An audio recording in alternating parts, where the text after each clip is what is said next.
அருமைக்குரிய இஸ்லாமிய சகோதர சகோதரிகளே, இந்த நேரத்தில் ஒரு செய்தியை புரிந்து கொள்ளணும். பெண்கள் என்பவர்கள் சாதாரணமானவர்கள் அல்ல. அவர்கள் தியாகிகள். அவர்கள் கண்ணியமானவர்கள். அவர்களுக்கு இஸ்லாம் இந்த உலகத்தில் கண்ணியத்தை கொடுத்திருக்கிறது. எங்கேயாவது குர்ஆனில் ஆண்களுக்கு என்று ஒரு தனி அத்தியாயத்தை காட்ட முடியாது. ஆனால் அல்லாஹ் ரப்புல் ஆலமீன் சூரத்துன் நிசா என்ற ஒரு தனியான ஒரு அத்தியாயத்தையே இறக்கி வைத்து பெண்களை கண்ணியப்படுத்தியிருக்கிறான். இந்த உலகத்தில் ஒரு ஆம்புல பிள்ளை, 2 ஆம்புல பிள்ளை, 3 ஆம்புல பிள்ளை பிறந்தா சுவர்க்கம் என்று ரசூலுல்லாஹ் எங்கேயும் சொல்ல இல்லை. ஆனால் ரசூலுல்லாஹ் சொன்னாங்க, யார் ஒருவருக்கு 3 பெண் பிள்ளைகள் பிறந்து அந்த 3 பெண் பிள்ளைகளையும் மார்க்கத்தை கற்றுக் கொடுத்து நல்ல மாப்பிள்ளமார்களை திருமணம் முடித்து கொடுத்தால் அந்த 3 பெண் பிள்ளைகளையும் பெத்தெடுத்த தாய்க்கும் தந்தைக்கும் சொர்க்கம் என்றாங்க ரசூலுல்லாஹி ஸல்லல்லாஹு அலைஹி வஸல்லம். அல்லாஹு அக்பர். ஒரு பொம்பளை எழும்பி கேட்டா, அல்லாஹ்வுடைய தூதரே, 3 பொம்பளை பிள்ளை இல்ல, 2 பொம்பளை பிள்ளை பிறந்து அந்த பொம்பளை பிள்ளைக்கு நல்ல முறையில் மார்க்கத்தையும் நல்ல முறையில் மார்க்கமுள்ள மாப்பிள்ளையையும் திருமணம் முடித்து கொடுத்தால் அவங்களுக்கு என்னன்னு கேட்டாங்க. ரசூலுல்லாஹ் சொன்னாங்க, சுவர்க்கம் அப்படின்னாங்க. இன்னும் ஒரு ஹதீஸிலே, ஒரு பொம்பளை பிள்ளை இருந்து சந்தோஷப்பட்டுகள் தோழர்களே, ஒரு பொம்பளை பிள்ளை இருந்து அந்த பொம்பளை பிள்ளையை மார்க்கத்தின் அடிப்படையில் வளர்த்தெடுத்து நல்ல மார்க்கமுள்ள மாப்பிள்ளமாருக்கு திருமணம் முடித்து கொடுத்தால் ஒரு பொம்பளை பிள்ளையை பெத்தெடுத்த தாய்க்கும் தந்தைக்கும் சொர்க்கம் என்னாங்க ரசூலுல்லாஹி ஸல்லல்லாஹு அலைஹி வஸல்லம். என்னையும் உங்களையும் சொர்க்கத்துக்கு கொண்டு போகிற அற்புதமான குழந்தைகளை பெற்று தருகின்ற ஒரு நல்ல சந்தோஷத்தை தருகின்ற ஒரு பொம்பளை தான் சாலிஹான மனைவி. அவளிடத்தில் சந்தோஷமாக வாழ நாங்களும் தெரிந்து கொள்ளோடும். அவளும் நம்மளை சந்தோஷமாக இந்த உலகத்தில் வாழ வைப்பதற்கு அவளும் தெரிந்து கொள்ளோடும். அவ்வளவு சிறப்பானவர்கள் தோழர்களே. அவர்கள் சாதாரணமானவர்கள் அல்ல. ஆனால் அவர்கள் தியாகிகளும் கூட. நீங்க யோசிச்சு பாருங்க, ஒரு பொம்பளை 18 வயசு வரைக்கும் 20 வயசு வரைக்கும் அவள்ற வாப்பா கிட்ட செல்லங்காற்றாள், உம்மா கிட்ட செல்லங்காற்றாள். வாப்பா வெளிநாட்டுக்கு வந்து கஷ்டப்பட்டு தியாகம் செய்து வாழ வேண்டிய காலத்தில் உம்மாவை இழந்துவிட்டு வாழ வேண்டிய ஆசைகளை எல்லாம் அடக்கி கொண்டு யாருக்கும் தெரியாத ஊருக்கு வந்து எத்தனையோ ரியாலுக்காக, எத்தனையோ டாலருக்காக, எவ்வளவோ ரூபாக்காக சந்தோஷத்தை எல்லாமே தியாகம் செய்து பிள்ளை நல்ல ஒரு பிள்ளையாக வர வேண்டும் என்பதற்காக இங்கே இருந்து காசை அனுப்பி இங்கிலீஷை படிக்க வச்சு, மெட்ஸை படிக்க வச்சு, சயின்ஸை படிக்க வச்சு அவ்வளவெல்லாம் தியாகம் செய்து வாழ வேண்டிய காலத்தில் தன்னுடைய வாழ்வை தொழிலே முழுக்க கழித்து விட்டு அவருக்கு இனி வாழ முடியாத காலம் என்று சொன்னவுடன் தான் உம்மா கிட்ட போய் அவர் சேருகிற நிலைமை. அவ்வளவு தியாகம் செய்து ஒரு வாப்பா ஒரு பொம்பளை பிள்ளையை வளர்த்தெடுக்கிறான். ஆம்பளை பிள்ளைகள் அப்படி இல்லை தோழர்களே. 18 வயசாகிட்டும் என்றா, 19 வயசாகிட்டும் என்றா வாப்பாவே சொல்லுவாரு, மகன் போவாப்பா, அல்லது வா வேறு கார்ல பைக்கில் வாடா, இப்படி இருந்து சரி வராதுடா, நீ வாழணும் மகனே, உனக்கு என்று குடும்பம் வரும், உழைக்கணும், உனக்கு என்று பிள்ளைகள் பிறக்கும், அவர்களுக்கு நீ உழைச்சு கொடுக்கிற கடமை இருக்கு, தொழிலை படிச்சுக்கோ, வெளிநாட்டுக்கு போ, லண்டனுக்கு போ, யூகேக்கு போ, சவுதிக்கு போ, வா அதை படி இதை படி, அந்த கோர்ஸ் இந்த கோர்ஸ் என்று ஹாஸ்டல்ல கொண்டு போய் சின்ன பருவத்திலேயே நம்மளை பிரிந்து வாழ்ந்தது தான் வழக்கு. பொம்பளை பிள்ளை அப்படி அல்ல தோழர்களே. நம்ம முடிச்சிருக்கிற மனைவி அப்படி அல்ல.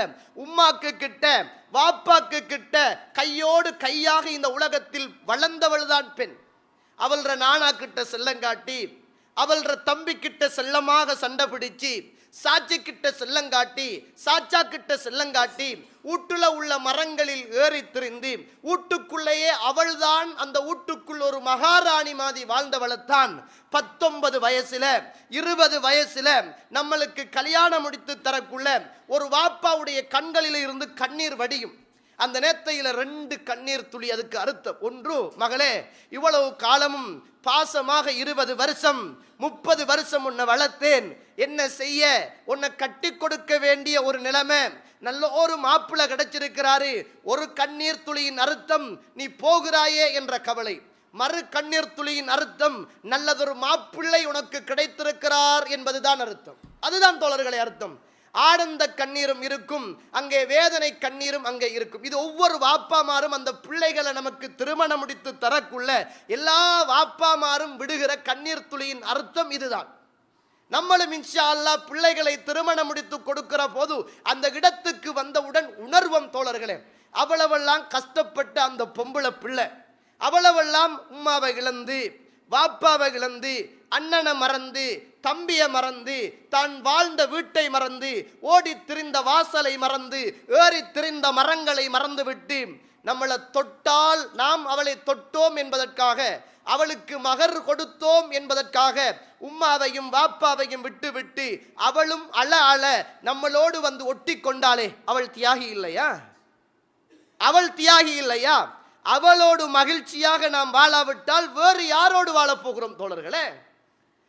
அவளுக்கு கொடுக்க வேண்டிய கண்ணியத்தையும் அவளுக்கு கொடுக்க வேண்டிய உரிமைகளையும் அவளுக்கு கொடுக்க வேண்டிய மதிப்பையும் நாம் கொடுக்காவிட்டால் வேறு யாரிடத்தில் அவள் எதிர்பார்ப்பாள்?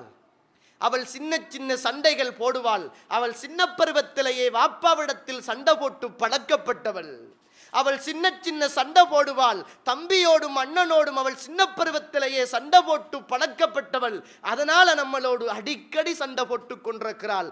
நம்மளை விட்டு பிரிவதற்கல்ல, நம்மளோடு சந்தோஷமாக மகிழ்ச்சியாக வாழ வேண்டும் என்பதற்காக. புரிந்து கொண்டால் மகிழ்ச்சி, இல்லை என்றால் அந்த வாழ்க்கையிலே மகிழ்ச்சியற்ற வாழ்க்கையாக இருக்கும் தோழர்களே. அதுதான் உண்மை தோழர்களே. அப்படி புரிந்து கொண்டவர்கள் இந்த உலகத்திலே மாஷா அல்லாஹ் ஒரு மகிழ்ச்சிகரமான குடும்பத்தோடு இந்த உலகத்தில் பயணித்துக் கொண்டிருக்கிறார்கள் என்பது அர்த்தம். அப்படி புரியாவிட்டால் இந்த உலகத்திலே அவர்கள் மகிழ்ச்சிகரமான வாழ்வை வாழவில்லை என்பது அர்த்தம். இதுதான் ஒரு பெண்ணுடைய ஆரம்ப தியாகம். என்னுடைய மனைவியும் அப்படித்தான், உங்களோட மனைவியும் அப்படித்தான். இப்போ நீங்கள் எல்லாம் இந்த ஜித்தாவில் உங்களோட மனைவியோடு இருக்கிறீங்க. ஒரு வாப்பா கிட்ட போய் நீங்கள் ஒரு பிள்ளைய பிறந்தவுடனே கேளுங்க, சில நேரம் வசதி இல்லைண்டா நம்மக்கிட்ட தூக்கி தந்துடுவாங்க, வளர்த்து கொள்ளுங்க அப்படின்ட்டு தந்துடுவாங்க, வளர்த்து கொள்ளுங்க. அல்லது தரமாட்டாங்க. ஒரு 5 வயசில் கேளுங்க, பாப்பா வளர்த்த உடனே கேளுங்க, 5 வயசில் எனக்கு தாங்கன்னு தரமாட்டாங்க. 10 வயசில் கேளுங்க, தரமாட்டாங்க. 15 வயசில் கேளுங்க, தரமாட்டாங்க. 18 வயசுலேயே எங்களுக்கு தருவாங்க. முதலாவது பிறந்த ஆண்டு தூக்கித்தாரது என்பது அது நத்திங். ஏன்? அந்த பிள்ளைய கொஞ்சல்ல, முத்தமிடல்ல, பிள்ளைக்கு உடுப்பு வாங்கி கொடுக்கல, பிள்ளைக்கு தேவையானதை செய்யல, ஏதோ வைத்தால விழுந்துச்சு தூக்கி கொடுத்துட்டோம் என்பது மட்டும் இருக்கும். 18-19 வருஷம் வரைக்கும் செலவழித்து நகை போட்டு உடுப்பு வாங்கி கொடுத்து அவளுக்கு பக்கத்தில் இருந்து அவளை பாசமாக நெஞ்சிலே தூக்கி வைத்து நிலாவை காட்டி சூரியனை காட்டி சந்திரனை காட்டி அவள் ஆசைப்படுகிற அத்தனை உணவுகளையும் ஒரு வாப்பாவும் உம்மாவும் அவளுக்கு கொடுத்து விட்டு 18-19 வயசுல நாம போய் கேட்ட உடனே மகர் கொடுத்தவுடன் நமக்கு தூக்கி தருகிறார்களே, அந்த மனைவியோடு எவ்வளவு மகிழ்ச்சிகரமாக நம்ம வாழ பழகிக்கொள்ளோடும் தோழர்களே, எவ்வளவு மகிழ்ச்சியாக வாழ பழகிக் கொள்ளணும். ஆனால் அதே நேரம் ஊர்ல உள்ள யாரோ தெரியாத நம்மளோடு படித்த கேர்ள் ஃப்ரெண்டாக இருந்தா, அல்லாஹு அக்பர், நம்மட மனைவி இங்க போன்ல சல்லி இல்லை, கொஞ்சம் ஒரு 50 ரூபாய்க்கு ரீலோட் பண்றீங்களா, உனக்கு என்ன தேவை? அப்படி உனக்கு என்ன தேவை? நேற்று தானே போட்டு 50 ரூபாய்க்கு ரீலோட். அவ கால் பண்ணி, நம்மட கேர்ள் ஃப்ரெண்ட் கால் பண்ணி 50 ரூபா ரீலோட் போடல, வாயால கேட்க தேவையில்லையே, எஸ்எம்எஸ் ப்ளீஸ் கொஞ்சம் 50 ரூபாய்க்கு போடல.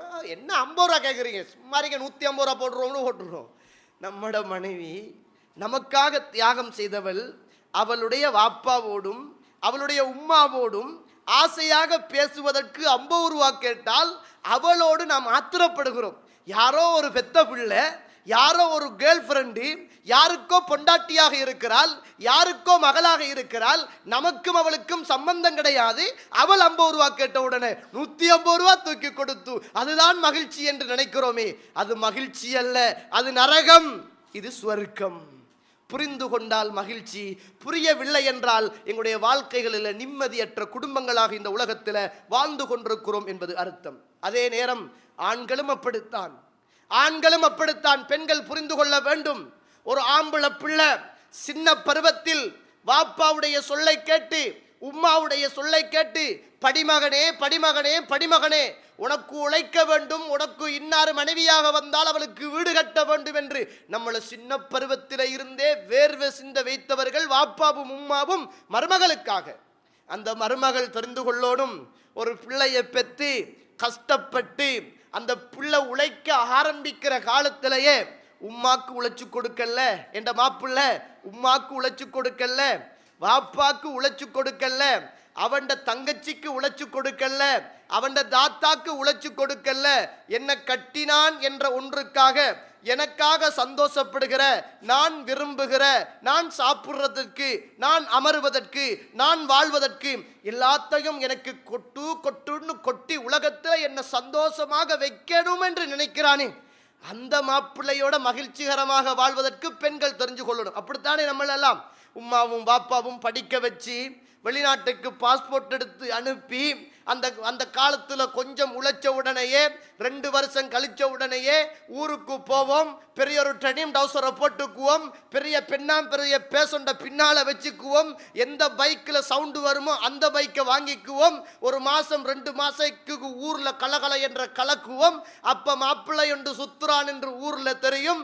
அப்படியே 1 மாதம் முடிஞ்ச உடனேயே மாப்பிள்ளை கேட்டு வருவாங்க. உம்மா 1 வருஷம் கூட நம்மட காசுல வாழ்ந்திருக்க மாட்டா, வாப்பா வாழ்ந்திருக்க மாட்டார், உறவுகள் வாழ்ந்திருக்க மாட்டார்கள். அப்ப தூக்கி நம்மளை இன்னும் ஒரு பொம்பளைக்கு மாப்பிள்ளையாக அனுப்பிடுறாங்களே உம்மாவும் பாப்பாவும். அந்த ஒரு தியாகத்தை நம்மட மனைவி புரிஞ்சு கொள்ளணும். 2 பேரும் தியாகம் செய்துதான் இந்த உலகத்தில் வாழ்றாங்க.